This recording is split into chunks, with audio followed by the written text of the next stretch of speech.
સુરતમાં કેન્દ્રીય મંત્રી સી આર પાટીલે પરિવાર સાથે કર્યું મતદાન। સુરત મહાનગરપાલિકા ચૂંટણીને લઈને શહેરમાં મતદાનનો માહોલ જામ્યો છે। આ દરમિયાન કેન્દ્રીય મંત્રી સી આર પાટીલ મતદાન કરવા પહોંચ્યા હતા। તેઓ સવારે અંદાજે 9 વાગે ઉત્તર ગુજરાત વિદ્યાલય ખાતે આવેલા મતદાન મથકે મતદાન કર્યું હતું।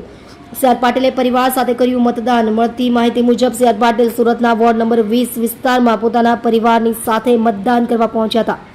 તેમણે પોતાના મતાધિકારનો ઉપયોગ કરીને લોકશાહી પ્રત્યેની જવાબદારી નિભાવી હતી। બહેનોને અપીલ કરી પહેલા વોટ આપવા મોકલજો, પછી ચા આપજો।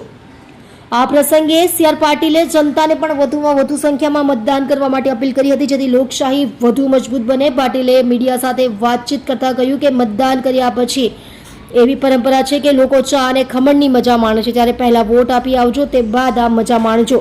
સાંજે 6 વાગ્યા સુધી મતદાન ચાલુ। આ સાથે પાટીલે મહિલાઓને પણ અપીલ કરી છે કે પહેલા તમે તમારા ઘરના લોકોને મત આપવા મોકલો અને પછી ચા આપજો।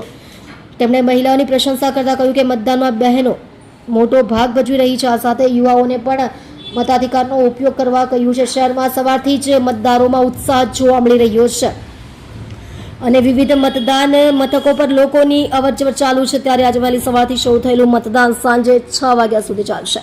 તમે જોઈ રહ્યા છો DNY ન્યૂઝ ચેનલ રમન કૌરની સાથે।